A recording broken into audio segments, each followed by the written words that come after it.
How to add Amazon product link in YouTube Shorts. So if you want to add an Amazon product link to your YouTube Shorts that you upload, then this video is for you. First thing you need to do is to head over to your Amazon, and I have in here this particular product. I just need to copy the link for this particular product. Just head over to the link page and click on copy. Then from there, head over to the YT Studio.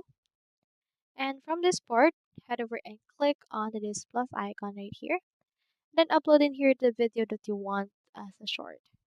In this case, you can just add the link right here into the caption. Then click on paste right here into this. You also have the option to shorten this particular link if you would want.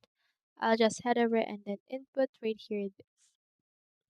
Now once you have inputted right here, you can add a shorter caption by choosing a 100 option only, or you can also use the shorturl.com in order to use this. And after that, click on this upload short and you should be able to have a product link from there. So I hope this video helped you, and if it did, feel free to like and subscribe. It really helps support the channel. And if you got a question, just drop it in the comments.